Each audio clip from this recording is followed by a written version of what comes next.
putting a national lockdown, stay-at-home orders is like house arrest. It's you know, other than slavery, which was a different kind of restraint, this is the greatest intrusion on civil liberties in American history. Attorney General Bill Barr said that during a discussion at Hillsdale College on Wednesday. And to no one's surprise, the lying and twisting of his words started immediately, along with the expected outrage. In fact, CNN accused him on screen of comparing stay-at-home orders and slavery. And Representative James Clyburn of South Carolina exclaimed, "I think that statement by Mr. Barr was the most ridiculous, tone-deaf, god-awful thing I've ever heard. It is incredible that the chief law enforcement officer in this country would equate human bondage to expert advice to save lives," end quote. Well, except that Barr didn't equate human bondage to following lockdown advice. Read it again. He specifically exempted slavery from the comparison he was making.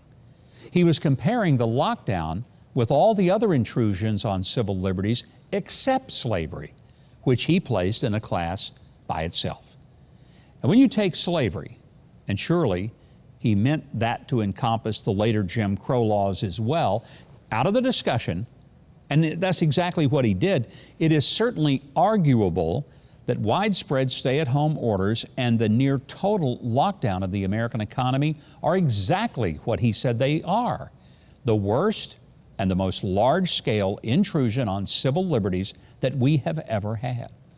Oh, that doesn't matter, though, because a lot of people aren't smart or conscientious enough to look at what Barr really said, and they may never understand the difference. Of those who are capable of doing this, some of them deliberately twist his words to fool the less intelligent and or informed. CNN kept on with this, of course, with presidential historian John Meacham saying in an interview with Don Lemon that, quote, "It's incendiary hyperbole. If you think this is akin to slavery, you obviously never suffered under the burden of slavery in real time or in its long-time system of segregation," end quote. Except Barr never said the lockdown was akin to slavery. I'm going to repeat it. Some folks are slow. He exempted slavery from the comparison as it was a different kind of restraint. Indeed, Barr was comparing the lockdown to other intrusions on civil liberties and finding it to be the most extreme of those intrusions. And Barr was right. To cite just one example, I've written about the damage done to the great city of Nashville, which is the area where we do our weekly TV show right here on TBN. The tourist economy of Nashville has pretty much been destroyed by the closing of restaurants and bars by Mayor John Cooper, along with the livelihoods of countless musicians in the area. Shockingly, government officials have even tried to hide the data that show that a relatively tiny number of people caught the virus at those restaurants and bars, something like 22 people. The intrusion into people's lives and livelihoods has been devastating. And because of the resolve that Attorney General Bill Barr has to discover the truth about certain activities, now he's got a great big target on his back. Attorney General Barr is seen to the left as a huge threat, not counting President Trump, of course, who is uniquely loathed and despised, and is perhaps the biggest threat to the left in American history. In another part of the same conversation, the Attorney General said this of the organization, Black Lives Matter. They're not interested in black lives. They're interested in props. A small number of blacks who were killed by police during conflict with police, usually less than a dozen a year, who they can use as props to achieve a much broader political agenda. Again, outrage. Now, you'd think that Bill Barr had said that he personally wasn't interested in black lives. No, he was exposing the rather ugly truth about an organization that is centered around a Marxist agenda and is using black lives and the pretext of racial justice to further that agenda.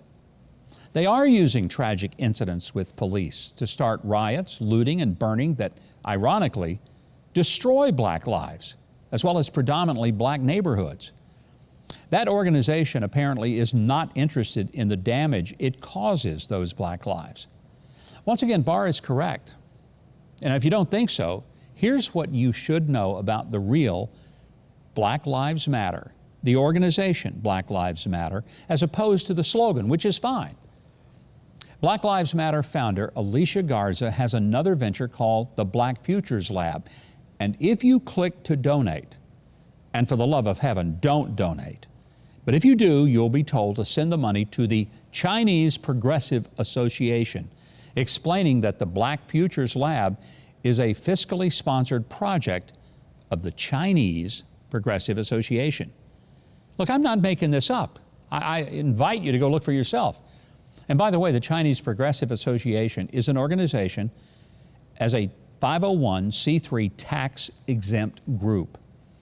A 2009 paper from Stanford University that appears on the website Marxist.org describes it as a pro-People's Republic of China organization whose support for the PRC, which is Communist China, was based on the inspiration that its members took from what they saw as a successful grassroots model that presented a viable alternative to Western capitalism.